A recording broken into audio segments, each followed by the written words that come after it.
হাতে যদি রুখতে না পারো, মুখ দিয়ে অন্যায় প্রতিবাদ করো। যদি মুখে প্রতিবাদ করতে না পারো, ঘৃণা করে দূরে সরে যাও। এ যুবকেরা, আল্লাহ নবী বললেন ঘৃণা করে দূরে সরে গেলে এটা হলো ইমানের মধ্যে সব থেকে দুর্বল ইমান, অর্থাৎ ইমানের একদম নিম্ন শ্রেণীর স্তর। প্রথম নম্বর ইমান হলো অন্যায় দেখেছে, হাত দিয়ে প্রতিরোধ করেছে, কিন্তু হাতে ক্ষমতা নেই। দ্বিতীয় নম্বর ইমান, তাকে মুখ দিয়ে প্রতিবাদ করেছে, এটা অন্যায়, এটা অন্যায়, মুখ দিয়ে প্রতিবাদ করেছে, কারো মুখে প্রতিবাদ করানো ক্ষমতা নাই। অন্তর থেকে ঘৃণা করে দূরে সরে গেছে। এই অন্তর থেকে ঘৃণা করে দূরে যে সরে গেছে, এরও মধ্যে ইমান আছে, কিন্তু এ হলো বড় দুর্বল মাইন্ডের ইমান, বড় দুর্বল কমজোর ইমান। কিন্তু দুঃখের বিষয়, কিন্তু আমার নবীর উম্মত দাবি করে কোন মুসলমান যদি অন্যায় দেখে, হাতে রুখলো না, মুখ দিয়ে প্রতিবাদও করলো না, অন্তর থেকে ঘৃণাও করলো না, উপরন্তু সেই অন্যায়ের সঙ্গে সাথ দিল, অন্যায়কে সংগঠিত করার জন্য আরো সহযোগিতা করলো, অন্যায়ের পাশে দাঁড়িয়ে গেল। এই সমাজের বুকে যদি একটা মার্ডার হয়ে যায়, ওই মার্ডারে যে মেরেছে শুধু সে ধরা পড়ে না গো, ওই মার্ডারে তার সাথে যারা ছিল, ওই মার্ডারের জন্য যে যা শরীক হয়েছে, যে যা সহযোগিতা করেছে, এক এক করে সবাইকে ধরা হয়, সবাইকে শাস্তি দেওয়া হয়। দুনিয়ার নিজাম যদি এটা হয়, মহান স্রষ্টা রব্বুল আলামিনের নিজামটা কি? অন্যায় দেখলে হাত দিয়ে রোখো, হাতে রুখতে পারো না, মুখ দিয়ে প্রতিবাদ করো, মুখে প্রতিবাদ করতে পারো না, অন্তর থেকে তো কমসে কম ঘৃণা করে শুনে যাও। তুমি ঘৃণা না করে সেই অন্যায়কে সহযোগিতা করলে, অন্যায়কে করার জন্য, সংগঠিত করার জন্য সাথ দিলে, এ যুবকেরা, আল্লাহ নবীর হাদিস অনুযায়ী তোমার মধ্যে ঈমান বলে কিছু নাই। শুনছেন তো? ঈমান নাই। কেউ যদি কোনো গরিবের ঘর ভাঙে আর তুমি যদি তার হাত দিয়ে না রোখো, তাহলে তোমাকে মুখ দিয়ে প্রতিবাদ করতে হবে। মুখ যদি প্রতিবাদ করতে না পারো, অন্তর থেকে যারা অন্যায় করছে ঘৃণা করে দূরে সরে যাও।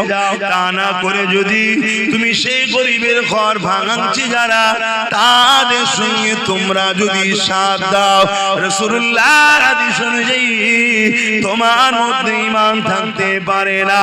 এখানে একটা গরিবের ঘর ভাঙলে যদি তার সহযোগিতা হয়, তুমি ইসলাম থেকে যদি বেরিয়ে যাও, ঈমান যদি না থাকতে পারে, তাহলে মনে রেখে দিও, যদি কেউ আমার আল্লাহর মসজিদকে ভাঙতে চায় আর তুমি হাত দিয়ে রুখলে না, মুখ দিয়ে প্রতিবাদও করলে না, অন্তর দিয়ে ঘৃণা করলে না তাদেরকে, উপরন্তু তাদেরকে সাপোর্ট করে আরো শক্তিশালী করলে, যাতে করে তারা মসজিদকে ভাঙতে পারে।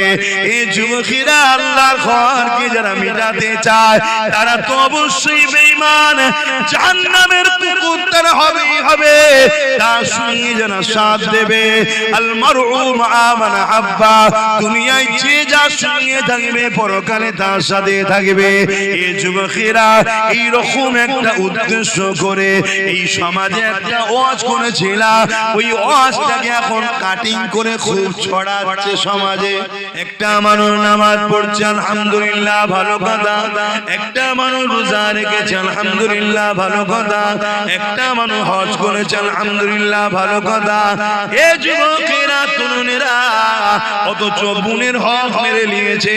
মনে রাখবেন, কিয়ামতের দিনে ও নামাজ পড়ার পরও, রোজা রাখার পরও, হজ করার পরও নাজাত পাবে না। কেন? হক নাশ করেছে। ওর বোন যদি ওকে ক্ষমা না করে, আল্লাহ ওকে মাফ করবে না।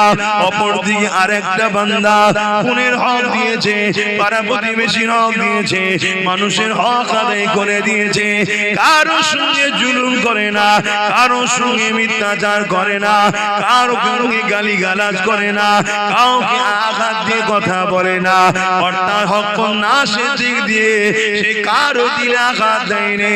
অপর দিকে সে নামাজ পড়েছে, রোজা রেখেছে, বা নামাজ কাজা হয়ে গেছে, রোজা কাজা হয়ে গেছে, হজ আদায় করতে পারেনি। এ যুবকেরা, এই যুবকটা যদি আল্লাহ পাকের কাছে ক্ষমা চায়, আমার আল্লাহ বলেছেন আমি গফুর ও গফফার, তোরা তওবা কর, আমি আল্লাহ আমার হক যখন তুই আদায় করতে পারিস রে, আমি আল্লাহ তোকে মাফ ক্ষমা করে দেব।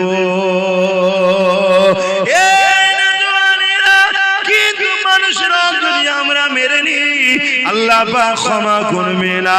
শুধু এটা নয় গো, এই যুবকেরা, তরুণেরা, আল্লাহ নবী আরো জানিয়ে দিল, কেউ জালিম জুলুম করছে, কেউ অত্যাচার করছে, কেউ জালিম মানুষের উপরে অত্যাচার খুন করছে, জুলুম করছে, মানুষকে পেরেশান রেখেছে, এরকম একটা ব্যক্তি জানার পরও কোন মুসলমান যদি তার সাথ দেয়, কোন মুসলমান যদি তাকে সহযোগিতা করে, আল্লাহ নবী জানিয়ে দিলেন ওই মুসলমানটা ইসলাম থেকে বেরিয়ে যাবে। জালিমের সহযোগিতা করে জালিমকে ক্ষমতায় আনা যাবে না, জালিমের সহযোগিতা করে জালিমের সাথে জালিমকে তাকত ক্ষমতা দেওয়া যাবে না। আপনি জানার পরও যে ও জালিম, এই জানার পরও যদি আপনি ওর সাথ দেন, রাসূলুল্লাহর হাদিস মিশকাত শরীফ খুলে দেখলেন, আল্লাহ নবী জানিয়ে দিলেন ও ইসলাম থেকে বেরিয়ে যাবে। ইনসাফে, ইনসানিয়াতে, মানবতায়, ন্যায় জাস্টিসে সর্বদিক দিয়ে সর্বকালে সর্বশ্রেষ্ঠ মহামানব হলেন হযরত প্রফেট মুহাম্মদুর রাসূলুল্লাহ সাল্লাল্লাহু আলাইহি ওয়াসাল্লাম। সেই নবী পাকের পক্ষে লোক আছে না নাই? বিরুদ্ধে আছে না নাই? তো পক্ষে বিপক্ষে লোক থাকবে। দাদা হুজুর পীর কেবলার পক্ষে লোক আছে না নাই? বিপক্ষে আছে না নাই? এই যে আজকে বসিরহাট হুজুরের বড় মাওলানা সাহেবের স্মৃতিতে এবং আমাদের আশিক রাসূল সুলতানুল ওয়াইজিন ছোট হুজুর পীর রহমাতুল্লাহ আলাইহির স্মৃতি যে ইসালে সব আপনারা এসে বসেছেন, তার মানে পক্ষে বিপক্ষ লোক আছে না নাই? বিরক্ত নিলে হবে না, ঠান্ডা লেগে গেছে আমি কি করবো? না এলেও তো সমস্যা, না এলেও তো সমস্যা। হুজুর যতক্ষণ না মরছে ততক্ষণ বিশ্বাস করবে না, তাও মরে যাওয়ার পরও যে দেখবে সত্যি মরেছে না বেঁচে আছে। ওহ, খুব ঠান্ডা লেগে গেছে। তা পক্ষে বিপক্ষে লোক থাকবে। ভাই, এত যিনি তামাম কায়নাতের মালিক, তানার যদি পক্ষে বিপক্ষে থাকতে পারে, আল্লাহর রাসূলের যদি বিপক্ষে থাকতে পারে, এত বড় বড় আল্লাহর ওলিদের যদি বিপক্ষে থাকতে পারে, আমার বিপক্ষে থাকাটা স্বাভাবিক তো নাকি? ব্যাস, যদি আমার পক্ষে হন থাকার মতো থাকুন, আর নাই বিপক্ষে যদি হন, হতে পারে ভুল টিকের ফায়সালা তো একটা জায়গায় হবে, ময়দানে মাহশরে, ঠিক তো নাকি? আমিও দাঁড়াবো, আপনিও দাঁড়াবেন, সবাই দাঁড়াবে। কিন্তু আমার ওয়াজকে নিয়ে যেভাবে কাটিং করে সমাজে ফিতনা ছড়ানো আবার নতুন করে শুরু হয়েছে। একবার হয়েছিল বছর ৬-৭ আগে, আপনাদের এই এলাকা থেকে ফিতনা বেশি ওঠে, শুরু হয়েছিল। তো এই শুরু হওয়াতে মনে রাখবেন, যেখানে ভালোবাসার মানুষও যেখানে বেশি থাকে, যেখানেই দেখবেন মুসা নবী সেখানে ফেরাউন, যেখানে ইব্রাহিম নবী সেখানে নমরুদ। অর্থাৎ ভালো যেখানে থাকবে সেখানে একটা দুটো ভেজালও আল্লাহ পাঠায়, ঈমান পার্থক্য মানুষের পরীক্ষা লিবার জন্য। কথা বুঝে আসছে? রিসেন্ট আবার দেখছি এরকম দ্বারা চলছে, নতুন করে আমার পুরো বক্তব্য না দিয়ে কাটিং করে, এডিট করে, তোড়মোড় করে নানা রকম চক্রান্ত চলছে। বিশেষ করে আপনাদের এলাকার এক ভাই তো দেখি প্রায় আমার বক্তব্য নিয়ে খুব মানে নাটক ধরনের মজা লিবার মতো করে করে ছাড়ে। তো যাক, আমি তার জন্য একটাই কথা বলবো, আল্লাহ তাকে হিদায়াত দিক। যদি হিদায়াত কপালে না থাকে, আল্লাহ যেন কি মজা নিতে নিতে নিতে নিতেই যেন চলে যাবার তৌফিক দেয়। তো যাই হোক, এইটা একটা চক্রান্ত চলছে। এটা প্রথমে কেন বললাম, আমার এই ভাইটাকে যে তুলে দিলাম, এই যে কথাগুলো বললাম, এখানেও আমার মাথার মধ্যে ঘুরছে, এটাকে আবার কেটে না কেউ চক্রান্ত করে দেখো নবীর নামের বিরুদ্ধে। ওটা আমার ব্রেনে সেই দিকে ঘুরছে বলার পর, যে আবার ওটা না ছড়ায় যে ইনি হুজুর পাক সাল্লাল্লাহু আলাইহি ওয়াসাল্লামের নাম লিখেছে এর বিরুদ্ধে। বাস এমন ভাবে কেটে কুটে করে দেবে, দেখা যাবে লাও আবার একটা ব্যাপারটা। আমার কিছু অসুবিধা নেই ভাই, আমি আবার বলছি, কেন আমি আল্লাহ ও রাসূলের রাজি করার জন্য কথা বলি, আল্লাহ ও রাসূলের জন্য আপনাদের ভালোবাসি, আল্লাহ ও রাসূলের জন্য আমি লড়াই করি। যদি আমি নিজের জন্য লড়াই করতাম, তাহলে আমার বাপ মাকে যারা গালিগালাজ করছে, আমি তার জবাব কিন্তু তাদের বিরুদ্ধে দিতাম। কথা বুঝে আসছে? কিন্তু ব্যাপারটা হচ্ছে, যখন কেটে ছড়িয়ে দেবে, আপনাদের মতো সাধারণ হাজার হাজার ভালোবাসার মানুষের মধ্যে একটা দ্বিধাদ্বন্দ্বের মধ্যে পড়ে যেতে পারে না। তাই আমি বলতে চাইছি যে এতদিন তো ভাইজানের সঙ্গে, বাবাজির সঙ্গে, ছেলের সঙ্গে, ভাইয়ের সঙ্গে সম্পর্ক তো গড়লেন। এতদিন গড়ার পরও এখনো যদি 30 সেকেন্ডের, 20 সেকেন্ডের, আধ ঘন্টা, 50 মিনিট সেকেন্ডের, 1 মিনিট, 1.5 মিনিটের ভিডিও দেখে এখনো কি আপনাদের মধ্যে আমার উপরে কোনো ডাউট সন্দেহ হচ্ছে নাকি? এটা আওয়াজ দিয়ে বলবেন, ডাউট সন্দেহ হয়? একটা জায়গায় স্থির হন। আমার বলার উদ্দেশ্য, একটা জায়গা স্থির হন। স্থির হওয়ার পরে যদি মনে এর পরেও জাগে যেটা কেন বলেছে, এটা ভুল লাগছে, আপনার ভালোবাসা কি এতই দুর্বল? আপনি আপনার ভালোবাসাকে যে জিজ্ঞেস করুন না, আপনি যে আমায় ভালোবাসেন, আমায় যে জিজ্ঞেস করুন যে আমি আপনাকে ভালোবাসি, এটা কেন বলেছেন? এটা তো দেখছি ভুল হচ্ছে, ঠিক না? কিন্তু সেটা নিয়ে আপনি মন খারাপ করে সমালোচনা করবেন, এটা ভালোবাসা নয়। এটা ভালোবাসার নামে তাহলে ছলনা ছিল এতদিন। ভালোবাসা এমন একটা জিনিস যেটা এখান থেকে হয়, যেটা একবার লেগে গেলে আর সে থেকে সরা যাই না। এজন্যই প্রথমে বললাম এই কথা।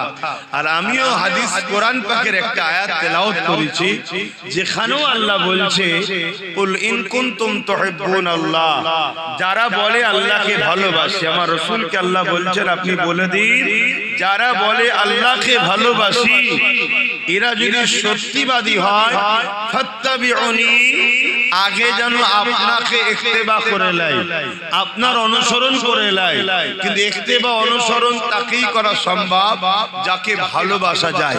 তা ফাত্তাবিউনির আন্দার ভালোবাসা পুসিদা আছে, মানে এটাই হবে যারা আল্লাহকে ভালোবেসে নিয়েছে, ভালোবাসতে দাবি করে, এরা যদি সত্যবাদী হয়, তাহলে আগে যেন রাসূলকে ভালোবেসে মেনে নেয়। জোরে বলুন সুবহানাল্লাহ।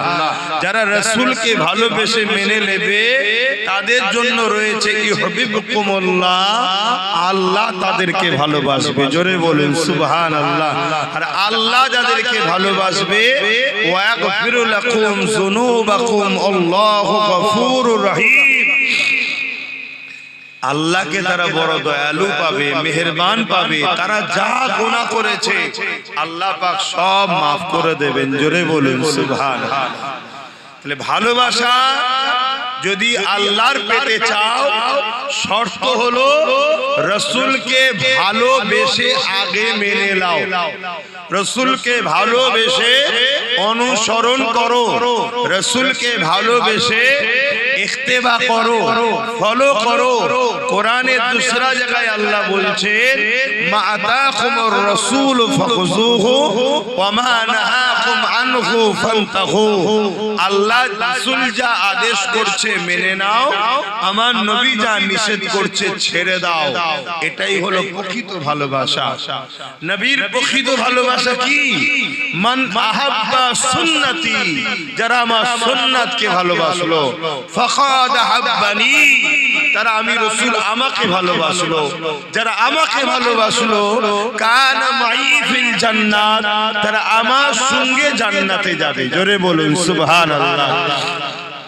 এখন কেউ যদি এখান থেকে কেটে ছাড়ে যারা আমাকে ভালোবাসলো আমার সঙ্গে জান্নাতে যাবে, তাহলে আব্বাস সিদ্দিকীর দাবি করা হচ্ছে তো নাকি? কথা বল, কাটিং করলে এটা হবে না? হবে না। তাহলে এরকম ভাবে বক্তব্য শুনে সমালোচনা করলে ক্ষতি হবে নিজেদের। তাহলে আমাদের দায়িত্ব আল্লাহ রাসূলকে ইত্তেবা করা, অনুসরণ করা, নবীর হায় হ্যাঁ বলা, নবীর নাই না বলা। আর নবী বলছে প্রকৃত আমার প্রেমিক তারা, আমাকে প্রকৃত ভালোবাসলো তারা যারা আমার সুন্নাতকে অনুসরণ করলো, আমার সুন্নাহকে মানলো। তাই আমাদের উচিত আমার নবীর জীবন আদর্শে আরো নিজেকে বেশি বেশি গড়ে তোলা। আমার নবীর বিরুদ্ধে আগেও ছিল, আজও আছে। সেদিন আবু জেহেল, উতবা, সাইবা, উমাইয়া ছিল, তারা এমন করে আমার রাসূলের সাহাবাদেরকে বলতো মুহাম্মদ রাসূলের নাম লিয়া বন্ধ করো।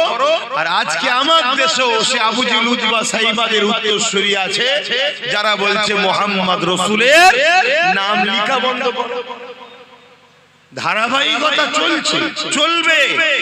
কিন্তু আমার নবীকে যদি আমরা প্রকৃত ভালোবাসি তাহলে ব্যানারে যেমন লিখছেন এটা একটা ভালোবাসার বহিঃপ্রকাশ, কিন্তু এর থেকেও বড় উত্তম কাজ হলো রাসূলের সুন্নাতে জীবন গড়া, নবীর মিশনের উপরে নিজেকে রাখা। নবীর মিশন কি ছিল? একত্ববাদ, রব ছাড়া কারো কাছে মাথা নত নয়, আল্লাহ ছাড়া কারো কাছে চাওয়া নয়, আল্লাহ ছাড়া কাউকে সেজদা নয়। নবীর মিশন কি ছিল? অন্যায়কে মিটিয়ে ন্যায়কে প্রতিষ্ঠিত করা। জোরে বলুন সুবহানাল্লাহ। জমিনকে নেশা মুক্ত করা, জমিনকে দুর্নীতি মুক্ত করা, জমিনকে সুদ মুক্ত করা, জমিনকে ঘুষ মুক্ত করা, জমিনকে নেশা মুক্ত করা, জমিনকে রেপ মুক্ত করা, জমিনের এতিমের অধিকার দেওয়া, জমিনের বিধবার মর্যাদা দেওয়া, জমিনের গরিবের মুখে হাসি ফোটানো, জমিনের ক্ষুধার্তকে খানা খাওয়ানো, মা বাপকে সেবা করা, নারীর অধিকার দেওয়া।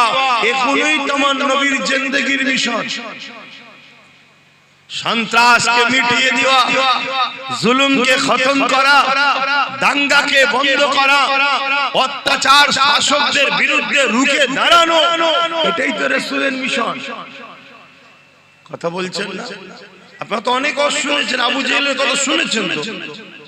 তাহলে এটাই তো রাসূলের পাক সাল্লাল্লাহু আলাইহি ওয়াসাল্লামের মিশন। এখনো তো বড় বড় সুন্নাত দস্তরখান বিছিয়ে খানা খাওয়ার সময় মনে থাকে আলহামদুলিল্লাহ, ভালো কথা, ওটাও সুন্নাত। কিন্তু এতিম, বিধবা, অসহায়, গরিবের হক দিবার ব্যবস্থা করে তোলা, এমন সমাজ গড়া, এটা তো আমার নবীর বড় সুন্নাত। জোরে বলুন সুবহানাল্লাহ। আল্লাহ নবী সাহাবারা আমার নবী পাকের কাতারে দাঁড়িয়ে এই জমিন থেকে অন্যায়কে মিটাবার জন্য, ন্যায়কে প্রতিষ্ঠিত করার জন্য, মিথ্যাকে মিটাবার জন্য, সত্যকে প্রতিষ্ঠিত করার জন্য, জালিমকে মিটাবার জন্য, মুসলিমদের মুখে হাসি ফোটাবার জন্য, এতিমদের অধিকার দিবার জন্য, খোদাদের অধিকার খানা দিবার জন্য এই জমিনের উপরে আমার নবীর সাহাবারা নবী পাকের পিছনে দাঁড়িয়ে জালিমদের বিরুদ্ধে লড়াই করেছে, জালিমদের বিরুদ্ধে কথা বলেছে। এই কথা বলতে গিয়ে জালিমরা আমার নবীর সাহাবাদের উপরে কত অত্যাচার করেছে ইতিহাস জানিয়ে দেয়। ইসলামের প্রথম যুগেতে, প্রথম সময়েতে সাহাবা হুজুরকে জোর করে শুইয়ে দিয়ে, গরম পানির উপরে শুইয়ে দিয়ে সাহাবাদের বুকের উপরে ভারী পাথর চাপিয়ে দিয়েছে। চাপিয়ে দিয়ে বলতে লেগেছে, মুহাম্মদ রাসূলকে ছেড়ে দে, তার আদর্শকে ছেড়ে দে, তার রাস্তাকে ছেড়ে দে, তার মিশনকে ছেড়ে দে। আমার নবীর সাহাবারা এই কঠিন পরীক্ষায় এই গরম বাড়ির উপরে শুয়ে বুকে ভারী পাথর চাপিয়ে দিয়েছে, নিঃশ্বাস নিতে পারেনি। তথাপিও সাহাবারা ওই অবস্থা তো বলেছে, এ জালিমরা, তোরা যতই জুলুম করিস না কেন, মুহাম্মদ আরবির গোলাম যারা হয় তারা মুহাম্মদ আরবির জন্য জান মাল সব দেওয়ার প্রস্তুত নিয়ে নিয়েছে। এই অবস্থাতে অনেক সাহাবারা শহীদ হয়ে গেছে, অনেক সাহাবারা ইন্তেকাল শহীদ হয়ে গেছে। আবার অনেক সাহাবারা এমন করে কঠিন কষ্ট স্বীকার করার পরও আল্লাহ তাদের ঈমান আমল হিফাজত করে বিজয় গাজী বানিয়ে দিয়েছে।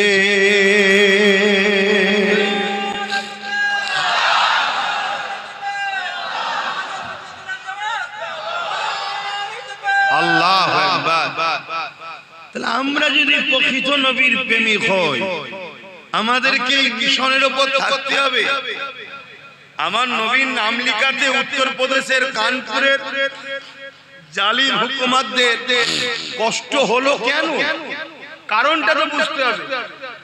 কারণ এটাই, মুহাম্মদ সাল্লাল্লাহু আলাইহি ওয়াসাল্লাম এমন একটা নাম, যে নাম ইনসাফের, যে নাম ইনসানিয়াতের, যে নাম মানবতা, যে নাম অন্যায় মিটানো, যে নাম সন্ত্রাসকে মিটিয়ে সমাজে ন্যায় প্রতিষ্ঠিত করা, যে নাম গরিবদের অধিকার দেওয়া, যে নাম ক্ষুধার্ত মানুষকে খানা খাওয়ানো ব্যক্তির নাম, সেই নাম যদি থাকে, আমরা যে সন্ত্রাসের জুলুমের সমাজ ব্যবস্থা করছি, আতঙ্কের সমাজ ব্যবস্থা করছি, এই মুহাম্মদ রাসূলের নাম যদি না মুছা যায়, তাহলে মুহাম্মাদের দিকে যদি মানুষ চলে যায়, মুহাম্মদ সাল্লাল্লাহু আলাইহি ওয়াসাল্লামের সুন্নতে মানুষ যদি জেগে যায়, তাহলে সেদিন যেমন সেদিন যেমন আবু জিল উতবা সাইবার সন্ত্রাসী রাজত্ব শেষ হয়েছে, আমাদেরও সমাজ মিটে যাবে। এটাই তো ভয়, অন্য তো কিছু নয়। এটাই তো ভয়। আর এই ভয়ের জন্যই তো আজ মুসলিম সমাজের যুবককে ঘুম পড়িয়ে রাখা হয়েছে, নেশা দিয়ে, নারী দিয়ে, লোভ দিয়ে, মদ দিয়ে, শিক্ষাকে কেড়ে নিয়ে বড় প্ল্যান মাফি আমাদেরকে খারাপ করা হয়েছে। কেন? যাতে আমরা জেগে না। আমরা যদি জেগে যাই, তাহলে এই সমাজে আচ্ছা আচ্ছা ফেরাউনের ঘুম হারাম হয়ে যাবে। শুনছো তো আমার ভাইয়েরা?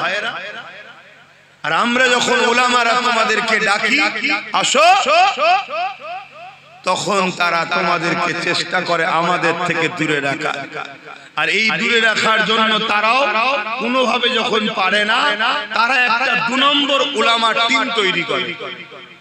তারা তোমাদেরকে শুধু পুঁথিগত শিক্ষা দেবে, এমন শিক্ষা দেবে না যাতে তোমাদের চোখ ফুটে যায়, অন্যায় দেখলে না রুখে দাও।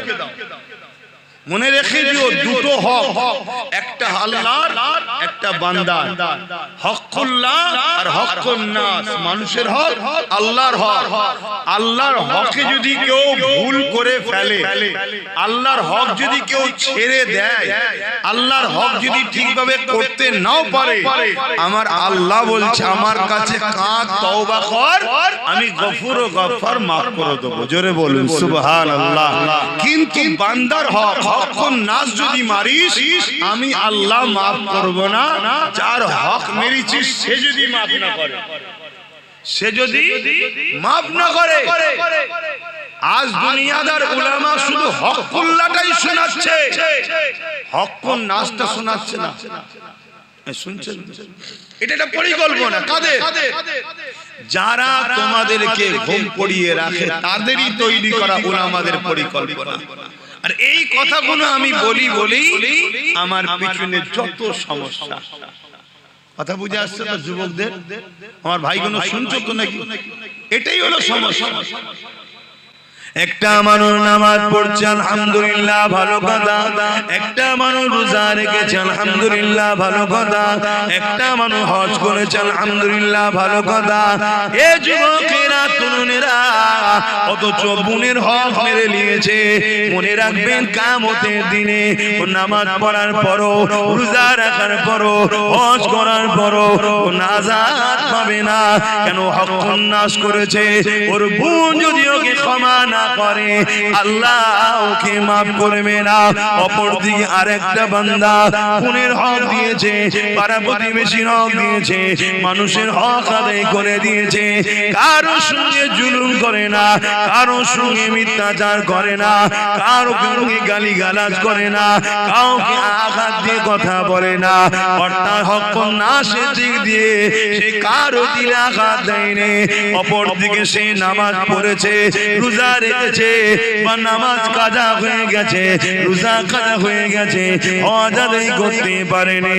এ যুবকেরা, এই যুবকটা যদি আল্লাহ পাকের কাছে ক্ষমা চায়, আমার আল্লাহ বলেছেন আমি গফুর ও গফফার, তোরা তওবা কর, আমি আল্লাহ আমার হক যখন তুই আদায় করতে পারিস রে, আমি আল্লাহ তোকে মাফ ক্ষমা করে দেব।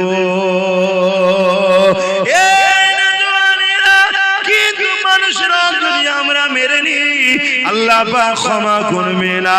শুধু এটা নয় গো, এই যুবকেরা তরুণেরা, আল্লাহ নবী আরো জানিয়ে দিল, কেউ জালিম জুলুম করছে, কেউ অত্যাচার করছে, কেউ জালিম মানুষের উপরে অত্যাচার খুন করছে, জুলুম করছে, মানুষকে পেরেশান রেখেছে।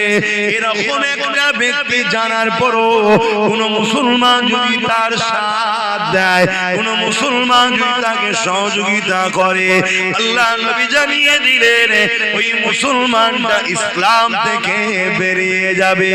জালিমের সহযোগিতা করে জালিমকে ক্ষমতায় আনা যাবে না, জালিমের সহযোগিতা করে জালিমের সাথে জালিমকে তাকত ক্ষমতা দেওয়া যাবে না। আপনি জানার পরও যে ও জালিম, এই জানার পরও যদি আপনি ওর সাথ দেন, রাসূলুল্লাহর হাদিস মিশকাত শরীফ খুলে দেখলেন, আল্লাহ নবী জানিয়ে দিলেন ও ইসলাম থেকে বেরিয়ে যাবে। শুনছেন তো? এই কথাটা আমার কওমকে জানানো দরকার আছে না? না,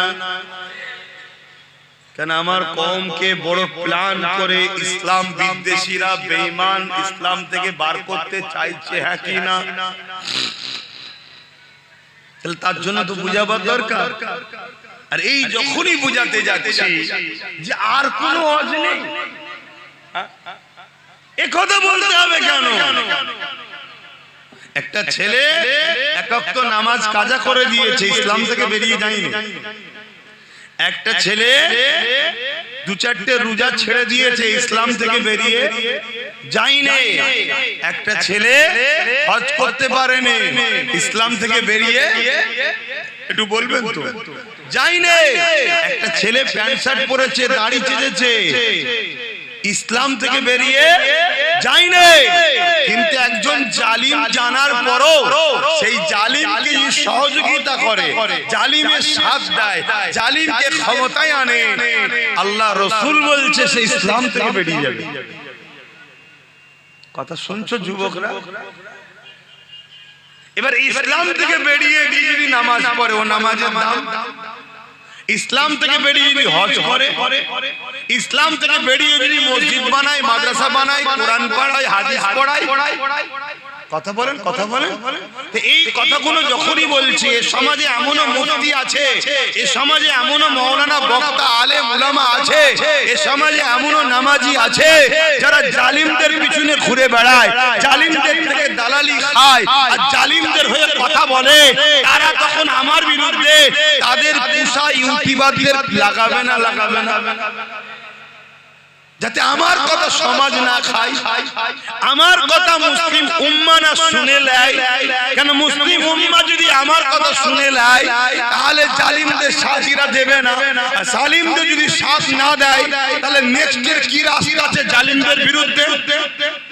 জালিমদের বিরুদ্ধে যদি হয়, তাহলে আজকের ফেরাউন তারা বনি ইসরাইলকে ভয় করবে না করবে না? এটাই তো ব্যাপার, এটাই তো বিষয়।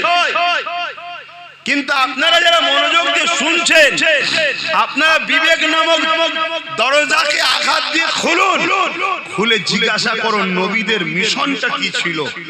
বেশি যত নবী এসেছে বেশিরভাগ নবীদের মিশন ছিল জালিম শাসকদের হাত থেকে আল্লাহর সৃষ্টিকে উদ্ধার করে শান্তি সমাজ প্রতিষ্ঠিত করে তাদেরকে শান্তি সমাজে বসবাস করার রাস্তা করে দেওয়া। জোরে বলুন সুবহানাল্লাহ। মাইক বাজছে না বলছে? আচ্ছা আচ্ছা ঠিক আছে, কথা শুনছেন তো আপনারা? আমার আলোচনায় অসুবিধা হচ্ছে? আমার বক্তব্য কিন্তু এটা, কেউ নামাজ নিয়ে ওয়াজ করছে ভালো জিনিস, কেউ রোজা নিয়ে ওয়াজ করছে ভালো জিনিস, কেউ হজ নিয়ে ওয়াজ করছে ভালো জিনিস, কেউ যাকাত নিয়ে ওয়াজ করছে ভালো জিনিস, সবটাই তো শরীয়ত নাকি? ঠিক তেমনি কেউ কেউ তো ইনসাফের পক্ষে, ন্যায়ের পক্ষে, জালিমদের বিরুদ্ধে ওয়াজ করা এই সমাজে দরকার আছে না? না, সেটাকেও ভালো না বলে তার পিছনে লাগাটা উচিত হচ্ছে না। কথা বুঝে আসছে তো নাকি? আলেম ওয়াজ করবে নামাজ নিয়ে, রোজা নিয়ে, হজ নিয়ে, দাড়ি নিয়ে, টুপি নিয়ে, জুব্বা নিয়ে, পাগড়ি নিয়ে, এক একজন এক এক বিষয়ে ওয়াজ করবে, তো সবটাই তো ইসলাম। ঠিক তেমনি একজন যদি ওয়াজ করে যে বাবা অন্যায় দেখলে হাত দিয়ে রুখতে হবে, রাসূলুল্লাহর হাদিস, হাতে যদি রুখতে না পারো মুখ দিয়ে অন্যায় প্রতিবাদ করো, যদি মুখে প্রতিবাদ করতে না পারো ঘৃণা করে দূরে সরে যাও। এ যুবকেরা, আল্লাহ নবী বললেন ঘৃণা করে দূরে সরে গেলে এটা হলো ইমানের মধ্যে সব থেকে দুর্বল ইমান, অর্থাৎ ইমানের একদম নিম্ন শ্রেণীর স্তর। প্রথম নম্বর ইমান হলো অন্যায় দেখেছে হাত দিয়ে প্রতিরোধ করেছে, কিন্তু হাতে ক্ষমতা নেই। দ্বিতীয় নম্বর ইমান, তাকে মুখ দিয়ে প্রতিবাদ করেছে, এটা অন্যায়, এটা অন্যায়, মুখ দিয়ে প্রতিবাদ করেছে, কারো মুখে প্রতিবাদ করানোর ক্ষমতা নাই। অন্তর থেকে ঘৃণা করে দূরে সরে গেছে, এই অন্তর থেকে ঘৃণা করে দূরে যে সরে গেছে এরও মধ্যে ঈমান আছে, কিন্তু এ হলো বড় দুর্বল মাইন্ডের ঈমান, বড় দুর্বল কমজোর ঈমান। কিন্তু দুঃখের বিষয়, কিন্তু আমার নবীর উম্মত দাবি করে কোন মুসলমান যদি অন্যায় দেখে হাতে রুখলো না, মুখ দিয়ে প্রতিবাদও করলো না, অন্তর থেকে ঘৃণাও করলো না, উপরন্তু সেই অন্যায়ের সঙ্গে সাথ দিল, অন্যায়কে সংগঠিত করার জন্য আরো সহযোগিতা করলো, অন্যায়ের পাশে দাঁড়িয়ে গেল।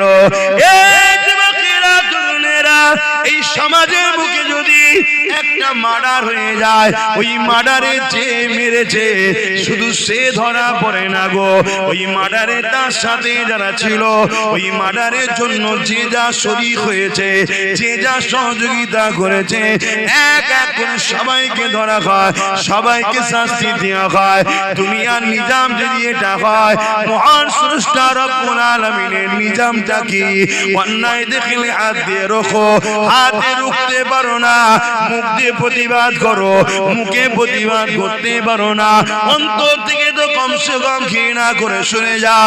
তুমি ঘৃণা না করে সেই অন্যায়কে সহযোগিতা করলে, অন্যায়কে করার জন্য, সংগঠিত করার জন্য সাথ দিলে, এ যুবকেরা, আল্লাহ নবীর হাদিস অনুযায়ী তোমার মধ্যে ঈমান বলে কিছু নাই। শুনছেন তো? ঈমান নাই। কেউ যদি কোন গরিবের ঘর ভাঙে আর তুমি যদি তার হাত দিয়ে না রোখো, তাহলে তোমাকে মুখ দিয়ে প্রতিবাদ করতে হবে, মুখ যদি প্রতিবাদ করতে না পারো, অন্তর থেকে যারাই অন্যায় করছে ঘৃণা করে দূরে সরে যাও। তা না করে যদি তুমি সেই গরিবের ঘর ভাঙাচ্ছি যারা, তাদের সঙ্গে তোমরা যদি সাথ দাও, রাসূলুল্লাহর হাদিস অনুযায়ী তোমার মধ্যে ঈমান থাকতে পারে না।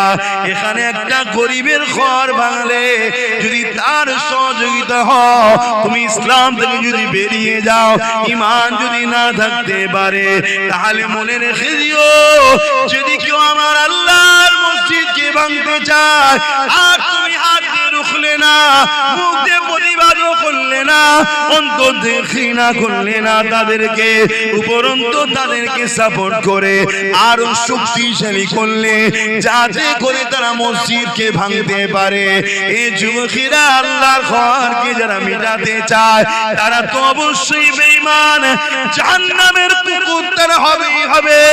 তার সঙ্গে যারা সাথ দেবে, আল মারউ মা মান আহাব্বা, দুনিয়ায় যে যার সঙ্গে থাকবে পরকালে তার সাথে থাকবে। এই যুবকেরা এইরকম একটা উদ্দেশ্য করে এই সমাজে একটা ওয়াজ করেছিল, ওই ওয়াজটাকে এখন কাটিং করে খুব ছড়াচ্ছে সমাজে। ছড়াচ্ছে না, ছড়াই না? একটু হ্যাকি না বলবেন? আপনারাও কি বেজার হচ্ছেন নাকি আমার উপর? যদি হন সেটাও খুলে বলুন। মনের মধ্যে রেখে দিলে আমি বা বুঝবো কি করে যে আমি ভুল রাস্তায় আছি? খুলে তো বলতে হবে যে আব্বাস সিদ্দিকী ভুল রাস্তায় আছে। কি তবে এত উলামা রয়েছে, তেনাদের তো উচিত আমাকে ভুল রাস্তায় আছে ধরিয়ে দেওয়া, যে আপনি ভুল করছেন, আপনি ভুল করছেন। কেউ যদি আপনাকে 500 টাকা দিয়ে আপনার কোরআনের বিরুদ্ধে কথা বলে, ওটা জায়েজ। আর কেউ যদি আপনাকে টাকা না দিয়ে মসজিদের বিরুদ্ধে কথা বলে, ওটা হারাম। এরকম যদি ফতোয়া থাকে একটু আমাকে বলেন, সেটা শুনি। কথা বুঝছেন? বুঝছেন না নাকি? বুঝছেন? এরকম কিছু ফতোয়া আছে নাকি? কেউ যদি আপনাকে 1000 টাকা করে মাসে দেয়, আর সে যদি বলে যে মাদ্রাসার মিড ডে মিলের খাবার কুকুরের বাচ্চাকে খাওয়াবো, তাও ভালো, মাদ্রাসার বাচ্চাদেরকে খাওয়াবো নি, এ কথা বলা জায়েজ কেন? 1000 টাকা দেয়। আর অন্য কেউ যদি বলে 1000 টাকা দেয়নি বলে, যদি বলে রাস্তায় চলতে গিয়ে কুকুরের বাচ্চা গাড়ির তলায় এসে গেলে কি করব, সেটা নাজায়েজ, এরকম ফতোয়া আছে নাকি? দুজনেই তো কুকুরের বাচ্চা বলে দিল। একজন বলল যে রাস্তায় চলতে গিয়ে গাড়ির তলায় যদি কুকুরের বাচ্চা এসে যায় কি করব? মনে পড়ছে কথাটা? কে বলেছিল মনে পড়ছে? আর আরেকজন কি বলছে যে মিড ডে মিলের খাবার রাস্তার পথচারী কুকুরের বাচ্চাকে দেবো, তো মাদ্রাসার বাচ্চাদের দেবো না। তাহলে মাদ্রাসার বাচ্চা কি পথচারী কুকুরের বাচ্চার থেকেও খারাপ?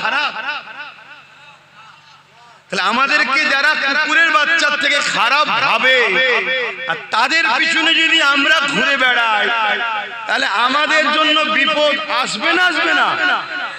যেসব ভাইয়েরা আমার অজগুলোকে কেটে কেটে মিথ্যাচার করছো, এই সত্য খবরটা তোমরা জাতির কাছে কই দিচ্ছ না তো? কি ব্যাপার? কিছু ভাড়া পাচ্ছেন নাকি আপনারা? কথা বুঝছেন না? বোঝেন? এইটার বিরোধী করা দরকার আছে না? না। কেউ যদি কোনো মুসলমান নিজেকে মনে করে যে আমি কুকুর, আমার বাচ্চা কুকুরের বাচ্চা, সে বিরোধী না করে, আলাদা ব্যাপার। কথা শুনতে কোন মুসলিম ঘরে যদি এমন ছেলে জন্ম নেয়, দেখা যাবে সে নিজেকে কুকুর মনে করছে, তার বাচ্চাকে সে নিজে কুকুরের বাচ্চাই মনে করে। সে যদি এই কথাটার প্রতিবাদ না করে, সেটা তার বিষয়। কিন্তু আমি আব্বাস সিদ্দিকী, আমি মনে করি এই জমিনের উপরে খায়রুল উম্মাহ, একটা আমরা আশরাফুল মাখলুকাত, আবার নবীর উম্মত হওয়ার জন্য শ্রেষ্ঠ উম্মত আমরা। অতএব এত বড় গালি দিবার অধিকার কে দিয়েছে তাকে এত বড় কথা বলতে? তাহলে এর প্রতিবাদের দরকার আছে না? না। এই প্রতিবাদটা একটা হুজুর হিসাবে, উলামা হিসাবে আমার করার রাইট নাই? অসুবিধা হচ্ছে আব্বা জানদের বাপেরা নওজওয়ানেরা তরুণেরা এ নবী পাকের প্রেমিকেরা রাসূলুল্লাহ যদি প্রকৃত প্রেমিক হও ইতিহাসের পাতা তোমাকে আমাকে কি সাক্ষী দেয় জানতে হবে তারিখে হাদিস গুলো খুলে দেখো আল্লাহ নবী নবী দয়ার নবী সাহাবাদের উপরে কেন এত জুলুম হয়েছিল কি জন্য এত জুলুম হয়েছিল নামাজ পড়ার জন্য না না না রোজা রাখার জন্য না না না হজ করার জন্য না না না এই জন্য জুলুম হয়েছিল যারা জালিম ছিল তাদের জুলুমের বিরুদ্ধে আল্লাহ নবী সোচ্চার হয়েছিল এই জমিনে জালিমরা নারীদেরকে জিন্দো জিন্দো পুঁতে দিত আল্লাহ নবী বলেছিল এ দুনিয়ার জালিমেরা নারীদেরকে জিন্দো পুঁতাটা বন্ধ করো কেন তাদেরকে জিন্দো পুঁতে দিতেছো তারা তো মায়ের জাত মহান স্রষ্টা তাদেরকেও বানিয়েছে তিনি পুত্র সন্তানও বানিয়েছে এই কন্যা কারো স্ত্রী হবে আর পুত্র সন্তান কারো স্বামী হবে এদের সংসারের বিনিময়ে দুনিয়া জমিনে তো মানুষ জাতির বিকাশ ঘটবে এই যুবকেরা তারা আজ আমার রাসূলুল্লাহর বিরুদ্ধে দখল করলো ওই বিরোধী সেদিন থেকে চলতে চলতে চলতে চলতে আজ 2025 সালে আজকে দিনও কিছু এজিদ কিছু ফিরাউন রয়েছে যারা আমার নবীকে পায়নি নবীর ইসলামের শানে মিথ্যাচার করছে নবীর ইসলামের শানে আঘাত দিচ্ছে যারা নিজেদের নারীদের হক দিতে পারে না যারা নিজেরা নারীদেরকে নিরাপত্তা দিতে পারে না নিজেরা নারীদেরকে রেপের হাত থেকে বাঁচাতে পারে না কিন্তু তারা আজকে ইসলামের গায়ে দাগ লাগাচ্ছে ইসলামে নাকি রেপ করাটা কোনো খারাপ কাজ নয় বলুন নাউযুবিল্লাহ এই কথা আপনারা শুনেছেন না শোনেননি কে বলেছে কথাই বাড়ি উত্তর 24 পরগনা জেলার ব্যারাকপুর ভাটপাড়ার ভুল বললাম এর বিরুদ্ধে কোনো আন্দোলন হয়েছে এর বিরুদ্ধে কেস হয়েছে কে অ্যারেস্ট করেছে কেন অ্যারেস্ট করবে যাদের হাতে ক্ষমতা তাদেরও দিলের ধারণা ইসলাম মিটাও এ প্রকাশ্য দুশমন এ বন্ধু সেজে দুশমন শুনছেন তো নাকি আর পাওয়ার তো আমরা দিয়ে রেখেছি জালিমদের হাতে কথাটা কি কষ্ট হলো আমার ইসলামে কি রেপ করা পাপ না রেপের শাস্তি নেই কি শাস্তি গলা বন্ধ পুঁতে দিয়ে পাথর মারতে মারতে মেরে ফেলে এক কথা মৃত্যুদণ্ড যারা এ কথা বলছে তারা রেপের শাস্তি দেয় এখন সে বর্তমান বিজেপিতে আছে আগে ছিল টিএমসিতে কালকে কোথায় থাকবে বোঝা মুশকিল বর্তমানটা ধরেই বলছি মণিপুরে উলঙ্গ নারীদেরকে নিয়ে ঘোরানো হচ্ছে নারীদের ইজ্জত নষ্ট করা হচ্ছে বিজেপি সরকার সেখানে নারীদের অধিকার দিতে জোরে বলো উত্তরপ্রদেশে নারীদের উপরে অত্যাচার হচ্ছে না হয়নি নারীদের অধিকার দিতে তোরা জাহেল নিজেরাই নারীদের অধিকার দিতে পারিস নি তোরা আবার ইসলামের বিরুদ্ধে কলম চালাচ্ছিস কি করে কোন শক্তিতে ওদের হাতে রাজ পাওয়ার গতকালকে আবার ঘোটালা করে পুরো তো একদম লাভ মেরে উঠে গেল বুঝছেন তো নাকি সব ওদের হাতে এটা কথা বলবো তোমরা তো সবাই অনেকে মনে করো রুখতে হবে আমিও বলছি রুখতে হবে কিন্তু রুখতে গিয়ে নিজের ছেলে ক্ষুধার্ত সেটাকে খেয়াল নেই রোকো পাশাপাশি নিজের ছেলের কথাও তো ভাবো যে আমি আমার ছেলে কবে খাবে এটা ভাবতে হবে না রুকার পিছনে এই ছুটছে আর অন্যজন বসে বসে খেয়ে যাচ্ছে কথা বুঝে আসছে নির্বাচন কমিশনার বলছে বিহারে ভোট করেছে 66%, 66.67% ভোট পড়েছে এই অসুবিধা হচ্ছে নাকি না ভাবছেন আবার জলসাই কথা বলছে কেন এখন জলসার রাজনীতি বলে আলাদা কিছু আছে নাকি রাজনীতির লোকেরা জলসা করছে না করে না কথা বলছে না তারা পার্টির মিটিং এ ডেকে ইসলামের বিরুদ্ধে কথা বলছে না, বলে না? তারা পার্টির মিটিং এ ডেকে বিভিন্ন ফতোয়াবাজি করছে না, করে না? তা তুই যখন রাজনীতির ব্যানারে ধর্মের বিরুদ্ধে হাত দিয়েছিস, তখন আমরা উলামারা আমাদের ডিউটি এখন ধর্মের ব্যানারে দাঁড়িয়ে তোদের কলিজাতে এবার হাত দিতে হবে। হ্যাঁ, ঠিক না বেঠে? কেন তোদের সাহস বেড়ে গেছে। তোরা মনে করেছিস মোল্লা মলি সাহেবরা রাজনীতিতে নেই, মুসলিম দলের কোন নেতৃত্ব দিবার কেউ নেই, মুসলমানদের হয়ে কথা বলার কেউ নেই, মুসলমানকে শুধু ভয় দেখিয়ে দেখিয়ে আমাদের কোলে তুলে রাখবো, আমরা যা খুশি তাই করব। না দিন সেদিন চলে গেছে। আজকের যুবকদের হৃদয়ে, আজকের নতুন প্রজন্মদের হৃদয়ে একটাই কথা, আমার ফারুক আজমের রাজত্ব হবে ইনশাআল্লাহ। আবার ইনসাফ হবে, আবার ন্যায় হবে, আবার জাস্টিস হবে, আবার গরিবের অধিকার দিয়ে হবে। এর জন্য আমার নবীর উম্মতেরা আগামী দিন এতিম, অসহায়, গরিব, বিধবা, বঞ্চিত, শোষিত, লাঞ্ছিত মানুষের হয়ে এই যুব সমাজ তারা লড়ার জন্য তৈরি হয়েছে। ঠিক না বেঠি?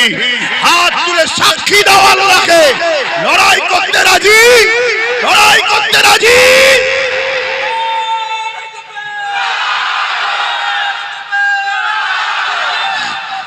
ভাইরা আমার, আল্লাহু আকবার। তাহলে কমিশন বলছে বিহারে 66.67% ভোট পড়েছে। আর বিহারে ভোটের সংখ্যা কত? 7,42,00,000 কম বেশি। এটা হলো টোটাল ভোটের সংখ্যা। আর ভোট পেয়েছে কত? 7,45,00,000।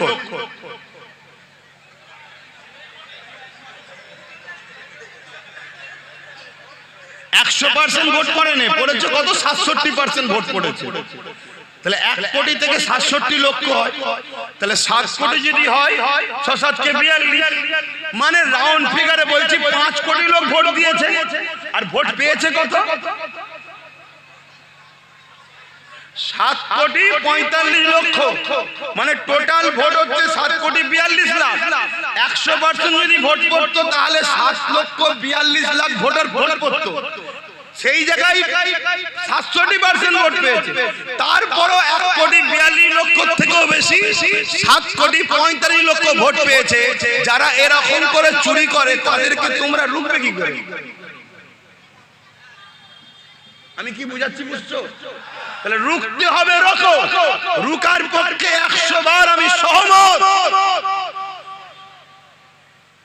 রুকার পক্ষে 100% সহমত। কিন্তু বাপ, রুখতে গিয়ে নিজেকে যেন বিলীন করে দিও না, নিজের অস্তিত্বটাকে বাঁচাও। আমার এটা বক্তব্য। কথা বুঝে আসছে না? না কেন, কিভাবে ঘোটালা হচ্ছে বুঝতে পারছো? এই ঘোটালা সব জায়গাতেই। এই কথাটা ভিসকানে বললাম, অসুবিধা হলো। এটা জুলুম না নাই? এটা জুলুম না? জুলুম নয়। কোনটা জুলুম? এটা অন্যায়। যাক আসেন আবার ধর্মের আলোচনায় চলে আসি। আমার নবী পাকের সাহাবাদের উপরে জুলুমটা কেন হয়েছিল? অন্যায়ের বিরুদ্ধে কথা বলেছিল তিনারা, ইতিমের পক্ষে কথা বলেছিল, মানবতার পক্ষে কথা বলেছিল, খোদার্থ মানুষের পক্ষে কথা বলেছিল, অসহায়ের পক্ষে কথা বলেছিল।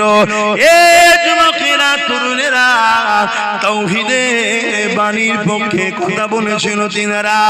এই জন্য সাহাবা হুজুরদের উপরে জালিমরা বড় জুলুম করেছিল। কতটা জুলুম করেছে প্রথমেই বললাম। সাহাবা হুজুরদের পায়ে দড়ি বেঁধে, ওই ঘোড়ার পায়ে দড়ি বেঁধে দিয়েছে। ওই ঘোড়া দ্রুত ছুটতে লেগেছে। আর সাহাবা হুজুরদের মরুভূমির বাড়ির উপর দিয়ে টেনে টেনে নিয়ে যাচ্ছে। পিঠে চামড়াখানা ছিঁড়ে ছিঁড়ে কাঁধের কাছে জড়ো হয়ে যাচ্ছে। বালিকোনা কোনো পিঠেতে গেঁথে যাচ্ছে, রক্তাক্ত হতে লেগেছে। এ যুবকেরা, এরকম কষ্ট কি তোমাদের ওপরে হচ্ছে এখন? বলো বলো। কিন্তু আজ যদি ঘুমাও, তোমার সন্তানদের উপরে এরকম জুলুম আসবে। আর যদি তোমরা না জাগো, এখনো তোমরা এক মুঠো যদি হও, আল্লাহর জাত পাকের কসম করে বলছি, যার কুদরতি আদে আব্বাসের জান রয়েছে, ইনশাআল্লাহ এমন একটা জমিন আমরা করে রেখে যাব, যদি ফসল আমরা না খেতে পারি, মাঠটাকে চাষযোগ্য করে যাব, আমাদের বাচ্চারা ওই জমিনে চাষ করে ফসল খেতে পারবে ইনশাআল্লাহ। এ যুবকেরা ঘাবড়ে যেও না গো, আল্লাহকে ভয় করো। কোথায় কি হচ্ছে দেখে লাভ নাই, তোমার মনের মধ্যে একটাই কথা থাকবে, আমি আমার আল্লাহর খুশির জন্য হক কথা বলবো, আমি আমার আল্লাহর রাজির জন্য নাই কথা বলবো, সন্তানের ভবিষ্যতের জন্য আমি সত্য পথে চলবো, আমি নিজের কিছু মেহনত করে নিজেকে প্রতিষ্ঠিত করব। কেননা পরের দোকানের কর্মচারী করা, পরের অফিসে চাকরি করা যে কোনো দিন আমায় বার করে দেবে।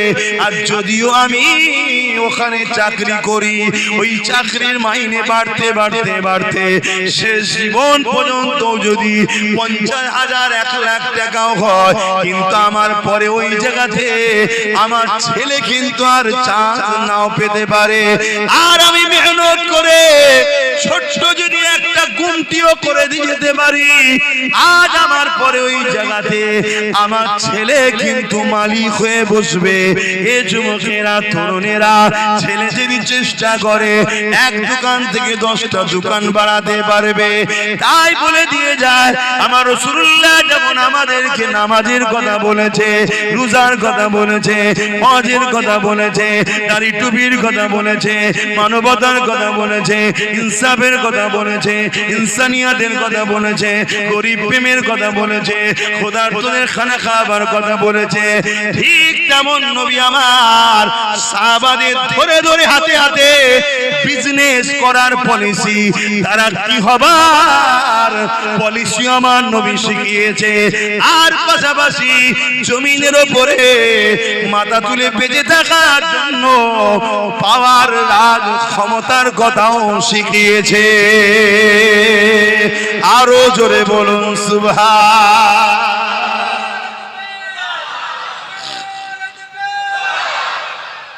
আর আজকে নামাজটা নিলেন, মসজিদটা নিলেন, রোজাটা নিলেন, হজটা নিলেন, সবটা নিলেন, আর রাজনীতিটা ছেড়ে দিলেন। এটা তোমরা করো, আজকে ওরা করছে শুধু একা। আর আজকে আইন করছে ওয়াকাফ, কালা কানুন, মসজিদ ভাঙবো, মাদ্রাসা ভাঙবো, কবরস্থান ভাঙবো, ঈদগাহ ভাঙবো, কাদগা ভাঙবো, অলরেডি ভাঙছে।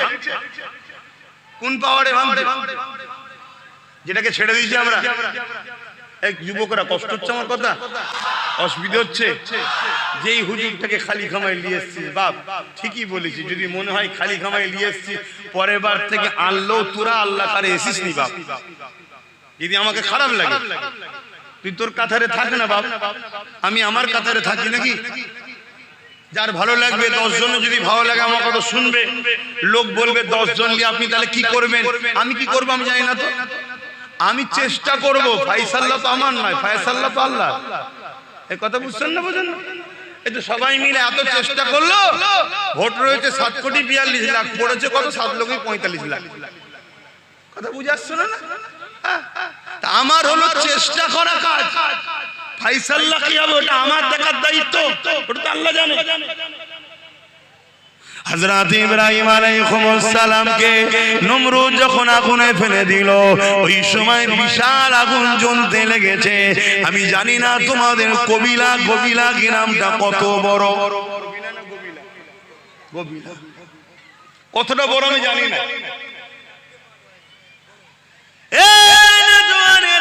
কিন্তু ইরাকের জমিনে, ব্যাবিলনে যান, গিয়ে দেখে ইব্রাহিম নবীকে যে এলাকায় আগুন তৈরি করে বাদশা নমরুদ ফেলেছিল। কি জন্য ফেলেছিল? বাদশা জুলুমের বিরুদ্ধে ইব্রাহিম নবী ছিল, বাদশা শিরকি রাস্তায় ছিল, অন্যায় রাস্তায় মানুষকে ডাকতো, বাদশা কুফরি রাস্তায় মানুষকে জোর করে ডাকতো, বাদশা মানুষের উপরে জুলুম করত, বাদশা মানুষের উপরে অত্যাচার করত, মানুষকে দাসী বানিয়ে দিয়ে তার দাসত্ব মানুষকে করাতো। এই সময় ইব্রাহিম নবী জালিম নমরুদের বিরুদ্ধে যখন কথা বলতেছিল, ইব্রাহিম নবীকে অনেক দিক দিয়ে নমরুদ হত্যা করার চেষ্টা করেছে, কোন দিক দিয়ে যখন পারেনি, ইব্রাহিম নবীকে নমরুদ বিশাল আগুন তৈরি করে ওই আগুনের কুণ্ডুতে ইব্রাহিম নবীকে ফেলে দিয়েছে। ইব্রাহিম নবী ওই আগুনের কুণ্ডুতে যখন পড়তে লেগেছে, আমার আল্লাহ পাক বলেছিলেন এখন ইব্রাহিমের জন্য আরামদায়ক ঠান্ডা হয়ে যাও গো, সঙ্গে সঙ্গে ফুলের বাগান তৈরি হয়ে যায়। চারিদিকে আগুন, বিচকানে ফুলের বাগান তৈরি হয়ে গেল। তার মধ্যে ইব্রাহিম নবী খুঁজছে ফিরছে আল্লাহর জান্নাতি নিয়ামত খেতে লেগেছে। অনেক বড় কথা, আমি ওদিক হয়ে যাচ্ছি না, আমি যে বিষয়টা আমার যুবকদেরকে, মায়েদের বাপেদেরকে বোঝাচ্ছি, এ যুবকেরা মন দিয়ে শোনো। ওই সময় দেখা যায় দুটো আল্লাহর মখলুক একজন চোঁচে করে পানি নিয়ে এসেছে, ইব্রাহিম নবীর আগুনে দেবে যাতে করে আগুনটা নিভিয়ে যায়। এত কম পানি তার চোঁচে রয়েছে, যার নাম হলো আজনায়, যে কিনা 2-4-5 ফুট হয়তো পানি হবে। ওই পানিতে ইব্রাহিম নবীর আগুন কি কোনোদিন বন্ধ হবে মনে হয়? একটা বিশাল গ্রামের মতো এলাকায় আগুন জ্বলছে, এই মাঠটার মতো নয়, বিশাল বড় একটা এলাকা, একটা গ্রাম, এত বড় এলাকা গর্ত করা আছে, সেই জায়গাতে আগুন ধরিয়েছিল। এত বিশাল আগুনে ওই একটা মখলুকের 5-6 ফুটা পানি যে চোঁচে করে আনতে পারে, তার এই পানিতে কি আগুনটা বন্ধ হবে? একটু বলুন, বিবেককে বলুন। কিন্তু ও ইব্রাহিম নবীর বিরুদ্ধে না পক্ষে, আগুনটা বন্ধ করার চেষ্টা, কিন্তু হবে কোনদিনই। কথা বুঝে আসছে? অপরদিকে আরেকটা হলো গিরগিটি। কি নাম? গিরগিটি। যারা রং পাল্টায় এদেরকে গিরগিটি বলা হয়। কিছু গিরগিটি নেতাও বেরিয়েছে, আছেন না? না, আপনার সঙ্গে ইফতার খেয়েছিল, আপনার সঙ্গে একসাথে বসেছিল, কি পূর্ব মেদিনীপুরে গিরগিটির মতো রং পাল্টেছে না পাল্টাইনি? জোরে বলে। এখন আবার কালকে লাড্ডু খাওয়াচ্ছে, বলছে এবারে আমাদের বাংলা। অত সহজ নয়, কথা বুঝে আসছে না? না, যতটুকু পেয়েছিস দিদির দয়াতে পেয়েছিস, বেশি আর কথা বলিস না, আমরা সব বুঝি। তোরা দুজন সেটিং এ আছিস, অন্য কাউকে বিরোধী রাখতে চাইছে না, তোকেই রাখতে চাইছে। কেন? তুই থাকলে এ যা করবে তুই ধামা চাপা দিবি, আর তুই যা করবি এ তোকে সিকিউরিটিদের নিরাপদে রাখবে।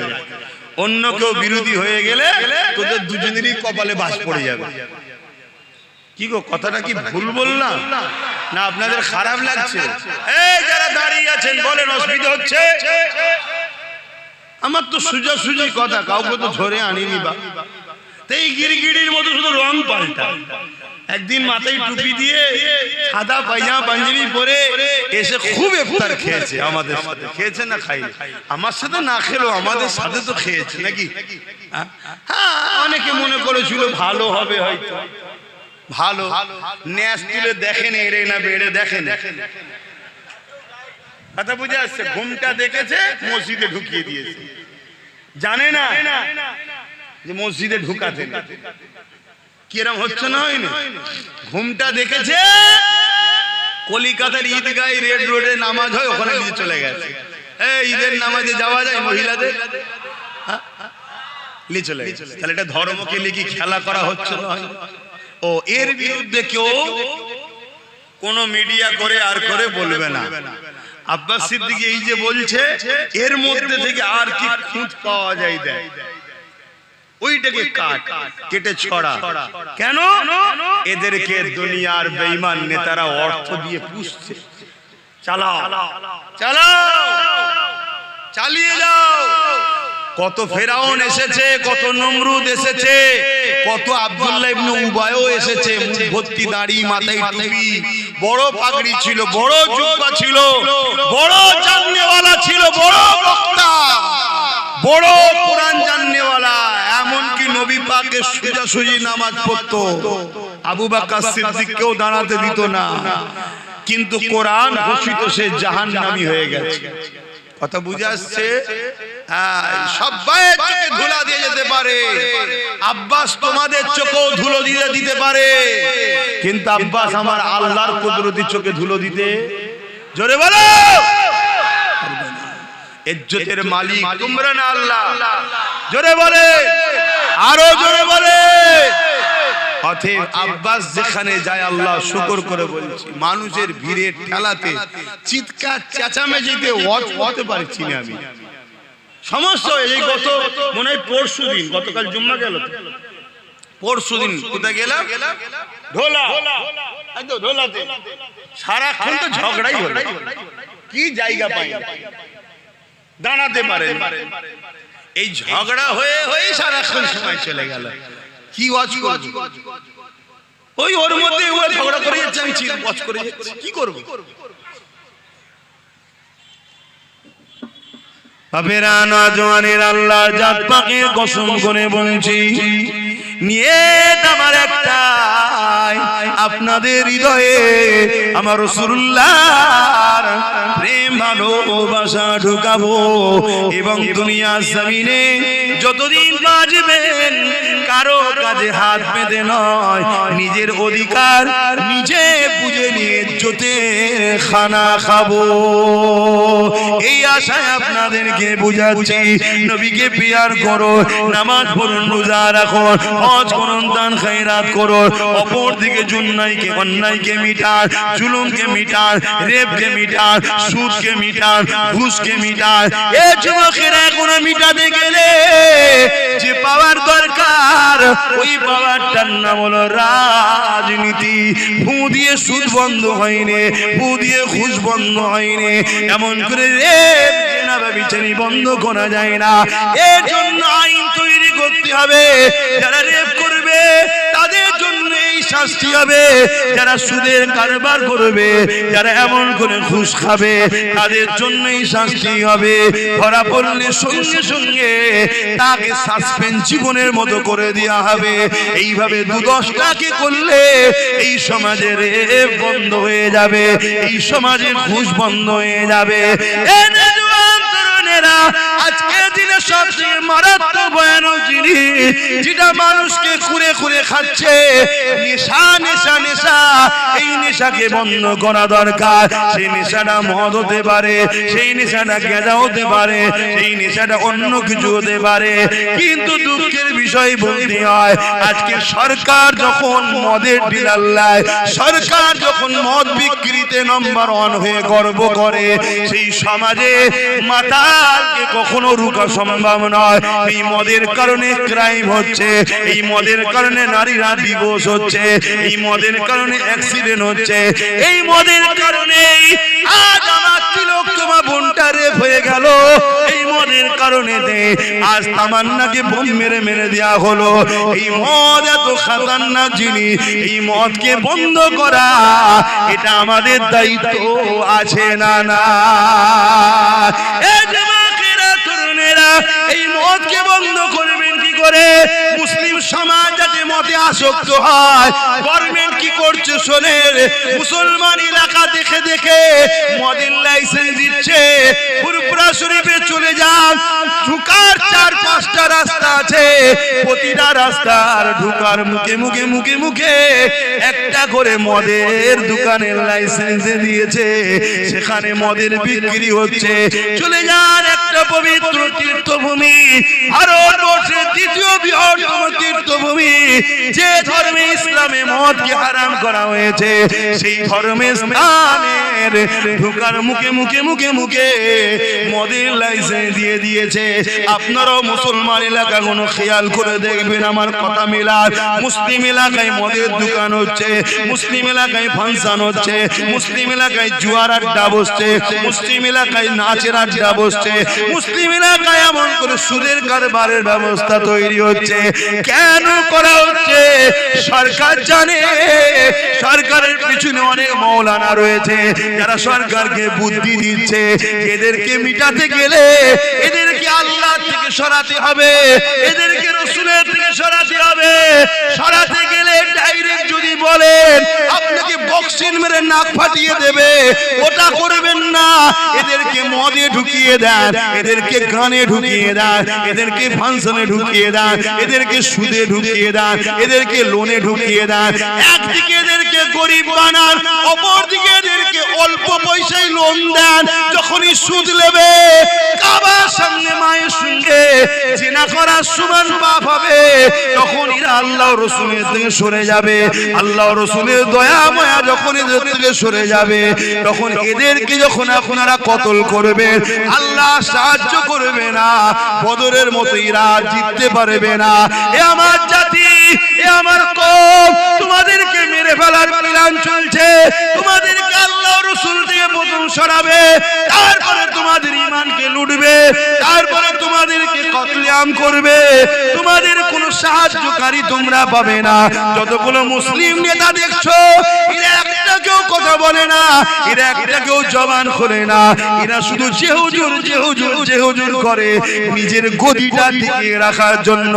এই রকম একটা জায়গায় দাঁড়িয়ে আজ যখন দাদা পীরের চতুর্থ প্রজন্ম হয়ে আমি জানকে বাজি লাগিয়ে আজ যখন আমার সমাজকে জাগায়, আজ যখন আমার সমাজকে বুঝায়, আজ যখন সমাজকে ভাবাতে লেগেছি, ওরে আমার সমাজ রে, তোর সরকার তোকে আল্লাহ রাসূলের থেকে সরাবার কি পরিকল্পনা করেছে দেখ।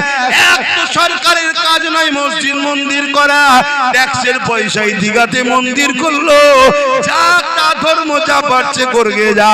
আবার ওই মন্দিরের প্রসাদ রেশনের দ্বারা তোদেরকে খাইয়ে বেঈমান বানাবার প্ল্যান তোদের সরকার তৈরি করছে। এরা তোদেরকে মিটাতে চায়। তোদের অন্তরে ঈমান থাকলে, তোদের পেটে হালাল খাদ্য গেলে, আজকের এই ফেরাউনরা জানে এরা কখনো বিজয় লাভ করতে পারবে না। হতে পারে পুলিশ ওদের দিকে, হতে পারে মিলিটারি ওদের দিকে, হতে পারে সেনামন্ত্রী ওদের দিকে, কিন্তু আমাদের যদি ঈমান থাকে আল্লাহ সাহায্য যখন আসবে।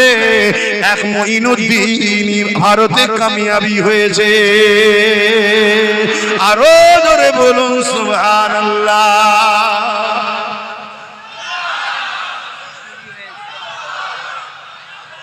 ভাইরা আমার, বলুন আব্বাস সিদ্দিকী অন্যায় করছি আমি? জোরে বলুন অন্যায় করছি। এরপরও দিনের শেষে একটাই কথা হবে, কি হবে? ডাকাতকে রুখতে হবে। বলবে না? বলবে না? চোর বলছে ডাকাত রোকো। চোর কি বলছে? কথা বলছে না? এই চোর বলছে ডাকাত রোকো। ডাকাত রুকা দরকার আছে না? না, কিন্তু চোরের কথা বুঝছো না? চোরের সাথে ডাকাত ঢুকা যায়? চোর আর ডাকাতের মধ্যে পার্থক্য কি? ডাকাত কুকুর চুরি করে, চোর মাছ চুরি করে, এটাই তো। তাহলে এও আমার ওয়াকাফ খাচ্ছে আর ও বলছে পুরো ওয়াকাফ কুকুরটাই চুরি করলো। কথা মাথায় ঢুকছে না? ঢোকে না? তাহলে চোর দিয়ে কখনো ডাকাত রুকা যায় না। এজন্য ডাকাত চোর রুখতে হবে, চোর তাড়াতে হবে। এর জন্যই তো আব্বাস সিদ্দিকী চেষ্টা করে নবী খানদানের বাচ্চাকে বুঝিয়েছি, তুই যা, তুই যা। সে তো বলছে আপনি তো বেশ ভালো লাইনে আছেন, আর আমাকে চারিদিকে কত ঠেলা ঠুলি, ঝগড়া ফাসাদ, গালি গালাজের মধ্যে জড়াতে হচ্ছে। আর আপনি যাচ্ছেন, হজ করছেন, আবার ঘরে এসে ঘুমোচ্ছেন নিশ্চিন্তায়। আর আমি রাত দুটোই ফোন করছে, ভাইজান আমার এখানে ধরে ফেলেছে, আবার আমাকে পুলিশকে ফোন করতে হচ্ছে। আমি তুই বেশি নেকির কাজ করছিস, চুপ কর, কথা বলিসনি, যে লাইনে ঢুকে গেছি ওখানে থাক। বুঝতে পারছেন না, পারেন না? তাহলে বলুন, আপনাদের উচিত তো আমার ভাইটা সাথ দেওয়া দরকার আছে না? আল্লাহকে সাক্ষী রেখে বলুন, দরকার আছে না? না, লম্বা করে হাত তুলুন। ডায়ে বায়ে কি হাত তোলেন একটু দেখেন তো, কে হাত তোলেন একটু দেখবেন শুধু ভাই। হাত নামান। যে হাত তোলেন সে আমার দুশ্মনও নয় আর বন্ধুও নয়। তার জন্য দোয়া করি আল্লাহ তাকেও আমাদের সাথী করুক। বলুন আল্লাহুম্মা আমিন। আজকে একটা যদি এত কিছু করতে পারে, তার সাথে যদি আরো গোটা 30-40 থাকে, আমাদের উপকার না লস? জোরে বলো। এবারে কেউ যদি মনে করে যে তুমি বলছো তাহলে আমরাই তো রুখবো না, তোমরা যদি সত্যি রুখতে চাও, সত্যি যদি রুখতে চাও, তাহলে আসো না একসাথে রুখি। কথা বুঝছেন না? আসুন একসাথে রুখি। না না, একসাথে নয়। কেন একসাথে নয়? বলছে একসাথে যদি রাত্রিরে ঘরের পাহারা দেয়, তোমার লোক আমার লোক থাকে, তা রাত্রিরে যখন ডাকাত ঢুকবে, আমি যে দরজা খুলছিলাম তুই তো খুলতে দিবি না। শুনছেন না? শুনুন না, একসাথে হলো অসুবিধা কি আছে? এই অসুবিধা আছে? ডাকাত যদি রুখতে চাও, তা পাহারাটা দুজন মিলে দিলে হয় না? না না, তোকে নিয়ে যাবে না। কেন রে? না, আমি একা পাহারা দেবো। তুই তো 15 বছর পাহারা দিয়ে সব ডাকাত ঢুকিয়েই ফেললি। হ্যাঁ, কথা বুঝছেন না? বোঝেন না? আর একটা কথা হলো, যদি কারো কোনো ভুল ফটো বেরিয়ে পড়ে, কারো কোনো ভুল যদি বেরিয়ে পড়ে, ধরেন আমি চুরি করেছি, ধরা পড়ে গেছি, আমি কি জোরে চিল্লাতে পারবো যার কাছে প্রুফ আছে? জোরে বলে।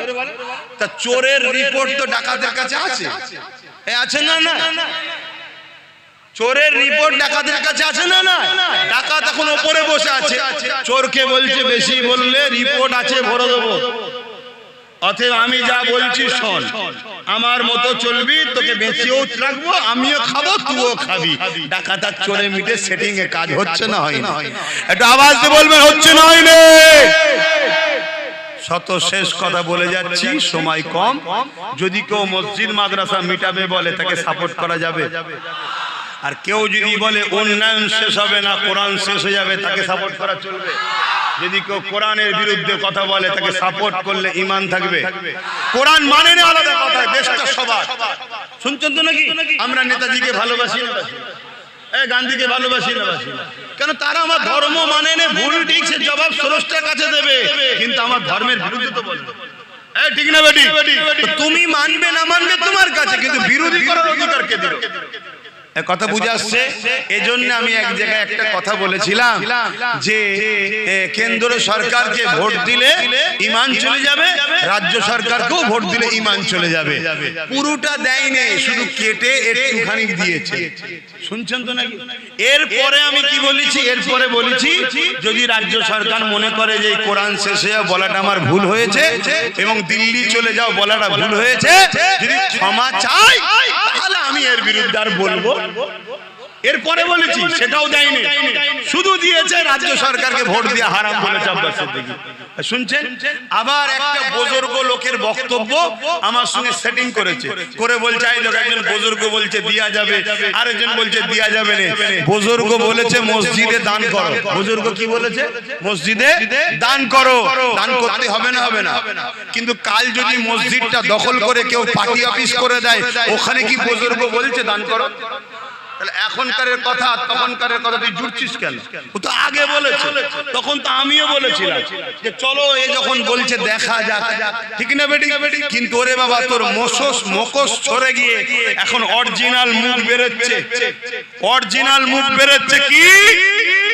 কোরআন শেষ হয়ে যাবে, আমার উন্নতি শেষ হবে না। কোন মুসলমান যদি একে ভোট দেয়, ঈমান তার থাকবে না। শুনছেন তো নাকি? এ যদি ক্ষমা চেয়ে আলাদা কথা, ক্ষমা চেয়ে আলাদা কথা। আমি আবার বললাম যে আমার ওটা বলা ভুল হয়েছিল, দিল্লি চলে যাওয়া বলাটা ভুল হয়েছে, দুর্গাপুরে মাদ্রাসা ভাঙাটা ভুল হয়েছে। জানেন তো নাকি রাজ্য সরকার দুর্গাপুরে মাদ্রাসা ভেঙেছে? জানে এগুলো আমার ভুল হয়েছে, আলাদা কথা। শুনছেন না? শোনেন না? কিন্তু তুমি মাদ্রাসা ভাঙবে আমার ভোট নিয়ে, তুমি কোরআন শেষে বলবে আমার ভোট নিয়ে, তুমি কুকুরের বাচ্চার সঙ্গে মুসলমানের বাচ্চাকে আরো নিকৃষ্ট করবে আমার ভোট নিয়ে, মনে রেখে দিও কোন ঈমানদার তোমাকে আশ্বাস দিতে পারে না। কিন্তু ওই সকল লোক সাথ দিতে পারে। কারবালার মাঠে তো আমাদের দেখা আছে ইমাম হোসেনের পক্ষে এসে দাঁড়ায়নি, এজিদের পক্ষে দাঁড়িয়েছিল 13,000 আলেম উলামা হাফেজ ছিল, মুফতি মৌলানা হাফেজ 13,000 ছিল। 25,000-এর মধ্যে 25,000ই মুসলমান ছিল হোসেন হুজুরের বিরুদ্ধে। তার মধ্যে 13,000 ছিল কি আলেম, হাফেজ, মুফতি। কেন? সামান্য অর্থ, সামান্য পদের জন্য। এই রকম যারা আজকের দিনও আছে, গাদ্দার, মুনাফিক, মুসলিম সুরাতে বেঈমান, কাফের, মুনাফিক, ইসলামের দুশমন, যেমন ইমাম হোসেনের দুশমন ছিল, আজকে সেই হোসেনের দিন নানা দিনের দুশমন যারা আছে, তারা হয়তো তোমায় সাথ দিলে দিতেও পারে, কিন্তু মনে রেখে দিও আমরা হাসতে হাসতে মরা পছন্দ করব। মসজিদ মাদ্রাসাকে যারা মিটাতে চায় তাদের সঙ্গে আপোষ নয়। কোরআন যে শেষ হয়ে যাবে বলবে, সে যদি ক্ষমা না চায় তার সঙ্গে আপোষ নয়। এ কথাই যারা একমত একটু হাত তুলে দেখাবেন, আল্লাহকে সাক্ষী রেখে হাত তুলবেন। আয় আল্লাহ, আমরা আপনার কোরআনের পক্ষে, মসজিদ মাদ্রাসার পক্ষে হাত তুলেছি। আপনি আমাদের ঈমানে তাকত দেন, এর উপরে মজবুত থাকার তৌফিক দেন। আমিন আমিন আমিন সুম্মা আমিন। নারে তাকবীর, নারে তাকবীর, লব্বাইক লব্বাইক লব্বাইক লব্বাইক, নারে তাকবীর। যদি কোন মুসলমান হাত না তোলে তার সামনে আমার একটাই কথা, সে আমাদের কেউ নয়, দুশমনও নয় আর বন্ধুও নয়। কথা বুঝে আসছে? শেষ কথা বলে যাচ্ছি, এখন সময় কম, আজান নামাজ পড়তে হবে, তাই আমি আর কথা বাড়াচ্ছি না। আমার পরে আরো আছে, আমার ভাই আছে তো, হ্যাঁ, আমার জুনায়েদ ভাই রয়েছে এবং বশিরের হুজুরের আওলাদও রয়েছে, অতএব এবং পিননগরের থেকে আবুল বাসার সাহেব আছেন, শরফুল আমিন সাহেব আছেন, আসবে সব। কি গো, আমি বাপ দোয়া এখনো করিনি, উঠে বললে কেন? আমি তো নামাজ পড়বো। একটুখানি এই ছেলেরা যাচ্ছে, একটু চাদরটা ঘোরাবে, যার যা খুশি একটু দিয়ে দেবেন। দেন তো নাকি? আমি কাজ করি জানেন তো, একটু চাদর ঘোরানো দরকার আছে না? নাই? দেন, যার যা খুশি দেন, যার যা খুশি দেন, যার যা খুশি দেন। তাড়াতাড়ি যাও, বেশি ছেলে পিছন দিকে দাও, পিছন দিকে যাও, দুয়াটা নিয়ে যাবেন, কেউ সরে যাবেন না। যারা ভালোবাসেন হাত তুলেছিলেন, সরে যাবেন না। এটা একটা পরীক্ষা, এটাও একটা পরীক্ষা। আজ বড় দুঃখ লাগছে ভাই। এ বলো, বাঁচাবার মালিক কে? বাঁচাবার মালিক কে? বাঁচাবার মালিক কে? তুমি আল্লাহর কোরআনের দুশমনের কোলে উঠছো ডাকাতের ভয়ে। আর ডাকাত যদি ওই যেমন বললাম 7,42,000-এর জায়গায় 7,45,000 করে দেয়, কি করে ঠকাবে? বলো, কি করে ঠকাবে? অতএব নিজের শক্তি তৈরি করো। এরপরও বলছি, এ যদি ক্ষমা চাই ভিন্ন বিষয়। কথা বুঝে আসছে না? নাই? আর ক্ষমা না চাইলে সাপোর্ট করা হারাম, চলবে না। মনে রেখে দিও, যত মুফতি মাওলানা বক্তা আছো, আমি চ্যালেঞ্জ করছি, যদি ভুল হয় আমাকে শিখিয়ে দেন, আমি মেনে নেব। দেন, যার যা খুশি দেন। ছেলেরা একটু বেশি করে যা বাবা, তাড়াতাড়ি যা, নামাজ পড়তে হবে। আর কথা নয়, দোয়া। হ্যাঁ, 49-এ ও 30 হয়েছে, তাহলে আর কথা নয়। আমি একেবারে সংক্ষেপ করলাম, একটু যেচ্ছে দিয়ে দেন। আল্লাহুম্মা আমিন। আয় আল্লাহ, আয় আল্লাহ, আয় আল্লাহ, আমি আপনার দ্বীনের জন্য দুটো কথা বলেছি। আল্লাহ, যদি আমার কথায় আপনি খুশি হয়ে যান, আল্লাহ আমার কথাকে আপনি কবুল করে নেন। আল্লাহ, আল্লাহ আমার এই ভাইগুলোর জান, মাল, ঈমান, ইজ্জত হিফাজত করেন। আয় আল্লাহ, এদেরকে মেরে ফেলার চক্রান্ত চলছে, আল্লাহ এদেরকে বিপদে ফেলার চক্রান্ত চলছে, থেকে হিফাজত করেন। ছোট ছোট বাচ্চাগুলোর নসিব বড় করেন। আল্লাহ, আমার কওমে জন্ম নিয়েছে, আমরা যদি এদের কথা না ভাবি, আল্লাহ এদের সঙ্গে বড় জুলুম করে যাব। হে আল্লাহ, এই কওমকে নিজের পায়ে দাঁড়াবার তৌফিক দেন। নামাজি, মুত্তাকি, হাজী, গাজী বানান। দিদারে কাবা, দিদারে মদিনা শরীফ যাওয়ার তৌফিক দেন। যারা ভুল বুঝে ইদিক উদিক আছেন, আলেম ওলামা, মুফতি, মাওলানা, সাধারণ মুসলিম মানুষ, সবাইকে এক হওয়ার তৌফিক দেন। আল্লাহ, হে আল্লাহ, হাবিবের খাতির রহমত করে দয়া করে দ্বীনের মাহফিল মাহফিলে আল্লাহ এই মাহফিলকে আপনি কবুল করে নেন। আপনি বলেছেন রব্বানা আতিনা ফিদ দুনিয়া হাসানাত ওয়া ফিল আখিরাতি হাসানাত ওয়া কিনা আযাবান নার। দুনিয়ার ভালাইয়ের কথাও বলেছেন, ভালাই তো এমনি এমনি দেন না, ভালাইয়ের জন্য চেষ্টা করতে হয়। এই ভালাইয়ের রাস্তাও এদেরকে দেখালাম, আখিরাতের কল্যাণ, নবীর প্রেম, আদব মর্যাদার রাস্তাও দেখিয়েছি। আল্লাহ এবং জাহান্নাম থেকে বাঁচার তৌফিক আপনি আমাদের দান করবেন। আমিন আমিন আমিন। বারহাক লা ইলাহা ইল্লাল্লাহ মুহাম্মাদুর রাসূলুল্লাহ সাল্লাল্লাহু আলাইহি ওয়াসাল্লাম। একটা ছোট্ট কথা, এই যে এসআইআর হচ্ছে না, এসআইআর একটু চোখ কান খুলে রেখো। এটা কিন্তু খুব খতরনাক জিনিস, কিন্তু তা বলে ভয় খেয়ে আবার জানের ক্ষতি করে ফেলো না। আমি তো শুনছি এসআইআর এর নামে অন্য জিনিসও হচ্ছে নাকি, একটু জেগে থাকো। কথা বুঝে আসছে না? নাই, এর আগে আইআর হয়েছে, সেভাবে যদি হয় তাহলে ভয় খাবার কিছু নেই। কিন্তু ভেতরে ভেতরে যেটা কি ফাঁদ করছে, আমাদের তো কেউ লোক নেই যে আমরা জানবো, ঠিক না বেটি? অতএব এইদিকে একটু সজাগ থাকো। মসজিদে চলো, মসজিদে কোথায় এখানে নামাজ হবে, এখানে নামাজ করবেন তো একটা। মহাশয় নামাজ পড়েছেন? আপনি পড়বেন তো? এখানে কাতার দেন, এখানে নামাজ হবে, এক্ষুনি কাতার দেন, এক্ষুনি নামাজ হবে। আসসালামু আলাইকুম। আমি মুসাফির আলে আছি, আমি মেম্বারে দূরে কাজ করে নিই।